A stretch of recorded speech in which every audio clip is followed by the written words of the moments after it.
Dans Ésaïe 38, en ce temps-là, Ézéchias fut malade à la mort. Le prophète Ésaïe, fils d'Amon, vint auprès de lui et lui dit: Ainsi parle l'Éternel, donne tes ordres à ta maison, car tu vas mourir et tu ne vivras plus. Ézéchias tourna son visage contre les murs et fit cette prière à l'Éternel: Ô Éternel, souviens-toi que j'ai marché devant ta face avec fidélité et intégrité de cœur, et que j'ai fait ce qui est bien à tes yeux. Et Ézéchias se répandit abondamment larmes. Puis la parole de l'Éternel fut adressée à Ésaïe en ces mots: Va et dis à Ézéchias, ainsi parle l'Éternel, le Dieu de David, ton père. J'ai entendu ta prière, j'ai vu tes larmes. Voici, j'ajouterai à tes jours 15 années. Je te livrerai, et toi et cette ville, de la main du roi d'Assyrie, et je protégerai cette ville. Amen. Amen. Prions le Seigneur. Éternel Dieu Tout-Puissant, la Bible dit, Seigneur, que tout concourt au bien de ceux qui aiment Dieu. Quand nous sommes ici, tu sais pourquoi, Seigneur. L'ennemi nous combat du matin au soir, Seigneur, pour cette œuvre. Mais nous avons un Dieu qui est dans la Bible: ne craignez point, car le royaume des cieux est à vous. Seigneur, nous sommes sûrs que quand nous sommes venus à cet endroit, tu connaissais déjà. Les démons qui sont dans ce bâtiment, ils ont déjà compris que nous avons Dieu et ils ne veulent pas que notre œuvre puisse être ici. Mais Seigneur, donne-nous encore un autre endroit que nous allons encore prier et que nous allons être à l'aise. Même si ça coûte cher, mais toi tu es notre bonheur et toi tu es notre Seigneur argent. Éternel Dieu, nous confions ce moment à cette main. Nous allons parler un peu sur l'avertissement et donne-nous, Seigneur, l'inspiration afin que même le dimanche prochain, nous allons encore continuer pour tenir pour ta gloire, bénir ceux qui sont venus ici au nom de Jésus. Amen. Amen. Ok.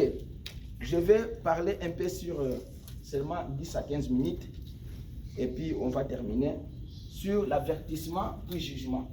Alors la Bible dit que Ézéchias avait un problème qu'il avait.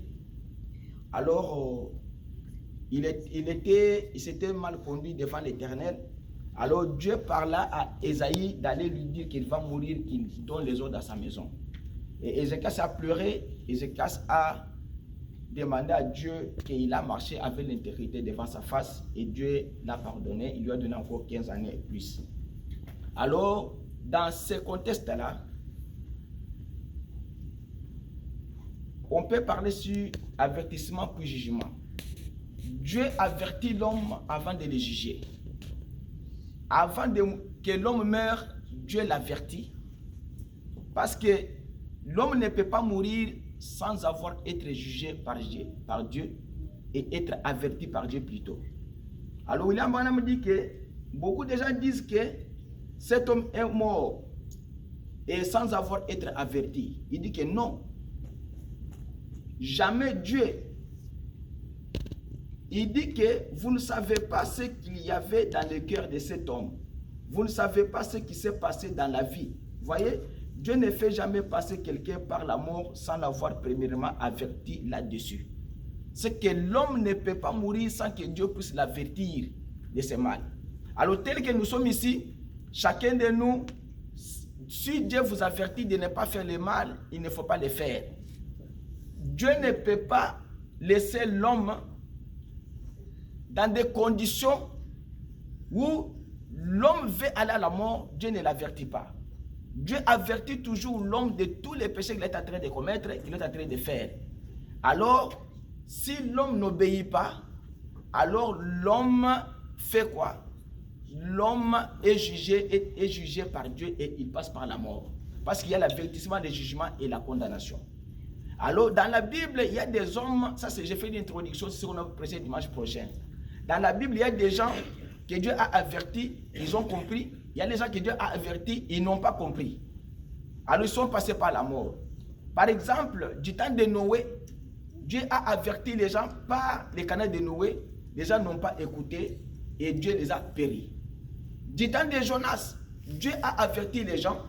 Alors les gens se sont repentis, ils ont versé abondamment de larmes et ils ont Dieu les a pardonnés. Il y a beaucoup dans la Bible où Dieu, comme Akab a été averti, mais Akab a été condamné. Comme Hérode, il a été averti et il a été condamné. Il y a les autres personnes que Dieu avait parlé et ils avaient écouté la voix de Dieu et Dieu les avait pardonnés. Alors, dans ce temps que nous vivons, chacun de nous sait que tout ce qu'il fait comme mal, quand Dieu l'avertit, il faut qu'il se répande. Si vous ne vous repentez pas dans l'avertissement de Dieu, Dieu va vous juger et Dieu va vous condamner. Quand Dieu vous dit de ne pas faire ceci, d'observer les jours de sabbat, les dimanches, aller à l'église. Quand Dieu vous dit, obéissez à vos parents, dont les enfants doivent obéir à leurs parents. Un papa doit avoir, comment on appelle ça, les besoins, doit faire les besoins de ses enfants. Quand Dieu vous dit que ce que vous faites, ce n'est pas la parole de Dieu, il ne faut pas le faire, il ne faut pas le faire parce que quand Dieu vous avertit quelque chose, c'est que Dieu veut vous sauver pour que vous ne puissiez pas être perdus. Alors, dans ce monde, Dieu a toujours utilisé des prophètes quand la parole du Seigneur n'est pas obéie. Dieu a toujours utilisé des prophètes quand la parole de Dieu est déroutée. Il envoie un prophète pour dire aux gens que ce prophète que j'envoie, cet homme que j'envoie, c'est pour vous avertir que votre façon de faire des choses ne sont pas correctes. Alors, la manière dont vous êtes en train de faire des choses, cette manière-là n'est pas correcte, vous devez réparer cela. Et quand le peuple n'écoute pas, le jugement tombe sur ces peuples-là et la mort surgit sur chacun de ces peuples. Et quand ils écoutent les prophètes que Dieu a envoyés, alors c'est à ce moment-là que ces peuples-là est épargné du jugement de Dieu et de la condamnation. C'est comme ça que dans chaque époque, Dieu a envoyé des prophètes pour que les prophètes puissent avertir le peuple, afin que le peuple puisse être alerté qu'il y a un danger qui vient. Alors quand un danger vient dans la vie de l'homme, Dieu vous dit, vous envoie un serviteur de Dieu, de ne pas faire ceci, il ne faut pas le faire. Quand Dieu vous parle par le canal du Saint-Esprit, il faut écouter parce que Dieu parle à travers les prophètes et Dieu envoie sa parole aux prophètes. Dieu parle par le canal du Saint-Esprit. C'est pourquoi chacun de nous doit tirer beaucoup d'attention quand Dieu parle. Doit tirer beaucoup d'attention quand Dieu envoie sa parole. Et la parole que Dieu envoie, c'est une bombe en galade pour vous guérir. Et chacun de nous ce matin, quand le Saint-Esprit de Dieu vous parle, écoutez, parce que c'est un avertissement. Cet avertissement peut être physique. Cet avertissement peut être financier. Cet avertissement peut être spirituel. On vous dit que cet homme peut vous détruire. Il peut vous détruire facilement. Alors, écoutez ce que la Bible dit. Dans le cadre de Jonas, Dieu a envoyé Jonas pour aller parler au peuple de Ninive de ne pas commettre les péchés. Jonas est allé, il a parlé au peuple que dans 40 jours, Dieu va détruire la ville. Le roi a décrété les jeûnes sur tous les pays. Alors Ninive a été sauvée. Du temps d'Hérode, Dieu a envoyé Jean-Baptiste pour dire à Hérode de ne pas faire ce qu'il a fait avec la femme de son frère Philippe. Hérode n'a pas écouté, le jugement est tombé sur Hérode. Du temps d'Akab, Dieu a envoyé Élie pour parler à Élie de ne pas faire ce qu'il fait en Israël avec sa femme Jézabel. Akab n'a pas écouté, le jugement est tombé. Donc Dieu ne peut pas reculer à cause de votre comportement ou bien à cause de votre royauté. Dieu tient sa parole et il reste tout droit sur sa parole. Comme la parole du Seigneur est comme ça, la parole du Seigneur reste toujours tout droit. Et vous devez l'observer à chaque moment que Dieu l'envoie. Dieu envoie la parole pour corriger toutes choses. Car la parole du Seigneur est une épée à deux tranchants. La Bible dit qu'au commencement était la parole et la parole a créé toutes choses. Et quand vous ne l'observez pas, c'est que cette parole-là ne peut pas créer aussi en vous. Et quand vous écoutez la parole, quand vous l'observez, la parole va créer ce que vous ne désirez même pas. La parole peut produire ce que vous ne savez pas, mais que ça devait être produit. Alors, ce matin, il faut connaître Dieu, il faut connaître ses avertissements, il faut connaître aussi la nature. Dieu a quelle nature? L'homme a quelle nature? Alors, Dieu donne à un homme la responsabilité. La responsabilité que Dieu vous donne, c'est pour vous permettre que vous puissiez observer ses commandements dans cette responsabilité-là. Alors, une responsabilité que Dieu donne à un prophète, c'est d'aller annoncer à un pays Une responsabilité que Dieu donne à un prédicateur, c'est d'aller parler au peuple, de ne pas commettre le péché et de rester derrière la parole du Seigneur. Alors ce matin, si chacun de nous peut écouter la voix du Seigneur, tout en sachant que Dieu peut vous avertir sur quelque chose, sur un événement qui vient, alors Dieu peut vous épargner de ces dangers-là. Quand vous n'écoutez pas la voix du Seigneur, Dieu ne vous épargnera pas de ces dangers-là qui viennent dans votre vie. Quand Dieu vous montre la chose est réelle, que cet homme ou bien cette femme, c'est la personne qui te détruit, c'est la personne qui veut de toi, Dieu t'avertit des dangers qui viennent. Alors vous, épargnez-vous de ces dangers-là, afin que Dieu puisse faire. Si vous vous laissez, l'homme-là va vous abattre, ou bien la femme-là va vous éliminer. C'est pourquoi chacun de nous doit veiller sur son âme. Il doit veiller sur sa vie. Il doit veiller sur ce qu'il fait. Il doit connaître qu'est-ce qu'il fait dans la vie, qu'est-ce qu'il sera dans le futur, comment sera sa famille, comment sera sa femme et ses enfants, comment sera son mari. Même avant de se marier, vous êtes averti avant d'être marié que l'homme que tu te maries avec, la femme que tu veux te joindre avec, est-ce que cette femme convient exactement? Si cette femme ne convient pas, Dieu vous dit que non, c'est une femme qui ne mérite pas, ou c'est un homme qui ne mérite pas, il ne faut pas vous joindre avec, parce que c'est un avertissement de la chose qui vient. Du temps de Noé, ils ont été avertis, ils n'ont pas écouté, ils ont péri. Dans ce temps de la fin, Dieu a envoyé le prophète William Branham pour avertir les gens de pouvoir marcher correctement selon les écritures bibliques. Les gens n'ont pas écouté et William Branham a dit que Dieu n'épargnera pas ce pays à cause du rejet de l'évangile qu'ils ont rejeté, le réveil qui sont dans ce pays. Alors Dieu du ciel, il fera tomber les jugements sur chacun des personnes qui a rejeté le message que Dieu a envoyé par le canal du prophète. Comme ils avaient rejeté le message du temps de Noé, ils ont péri. Ils ont rejeté le message du temps d'Élie, ils ont péri.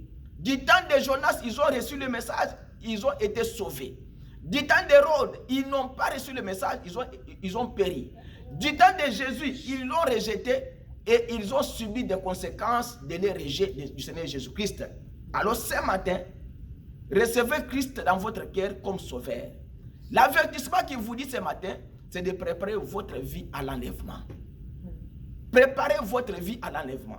Quand vous préparez votre vie à l'enlèvement et que Dieu vous avertit de ne pas commettre les fautes, les erreurs, il ne faut pas les commettre, il ne faut pas les faire. Car Dieu du ciel, quand il vous avertit, parce que vous êtes son fils, vous êtes sa fille. Si tu n'es pas la fille de Dieu, si tu n'es pas le fils de Dieu, Dieu ne peut pas venir vous avertir. Et Dieu avertit que son peuple.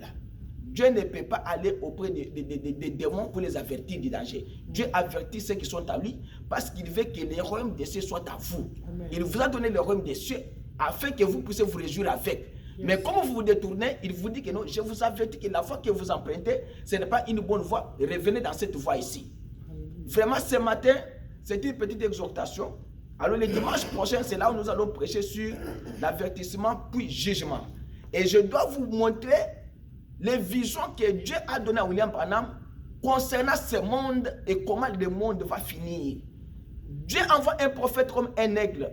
Un prophète n'est pas un homme comme vous, c'est un homme spécial. C'est un homme qui n'a pas besoin de dormir pour voir des choses. C'est un homme qui peut entrer, qui peut voir des choses, même s'il est vivant comme ça, il voit ces choses. C'est comme ça que Dieu a fait des prophètes. C'est pourquoi les prophètes, Dieu leur a donné la parole, Dieu leur a donné ses dons, afin qu'ils puissent exactement faire le travail de Dieu selon Dieu et non selon eux. Alors quand ils nous avertissent des choses, nous devons croire et nous devons nous épargner de ces dangers. Car c'est une tempête qui vient. Épargnez-vous de cette tempête. Croyez au message que Dieu a envoyé pour votre temps. Du temps de Luther, ils avaient un messager. Du temps de Paul, ils avaient un messager. Du temps de Wesley, ils avaient un messager. Dans notre temps, nous avons aussi le messager William Marion Branham, que Dieu a envoyé avec un message qui n'est que la Bible interprétée. Parce que ce qu'on appelle le message, c'est l'interprétation de la Bible claire des Écritures. Parce que les gens ont tordu les Écritures. Alors Dieu a dit à William Branham que ce n'est pas comme ça qu'on peut baptiser. Ce n'est pas comme ça que la femme doit se comporter. Ce n'est pas comme ça que le pasteur doit se comporter. Selon la Bible, il faut que l'homme et la femme, il faut que l'église soit comme ça, comme ça. Il faut baptiser comme ça. Il faut faire marier des gens comme ça. c'est que Dieu a donné une directive à un prophète pour pouvoir ordonner l'âge auquel nous sommes. Alors que chacun de nous puisse savoir que quand Dieu vous avertit, il vous avertit d'abord à travers un prophète. Il vous avertit à travers sa parole. Il vous avertit à travers ses écritures bibliques afin que vous puissiez être des personnes éligibles pour le ciel. Car le ciel, vous devez être éligible pour le ciel. Si vous n'êtes pas éligible pour le ciel, le reste vous allez perdre. Amen. Amen. Que le Seigneur vous bénisse ce matin. Acclamons le Seigneur Jésus et nous allons prier le Seigneur.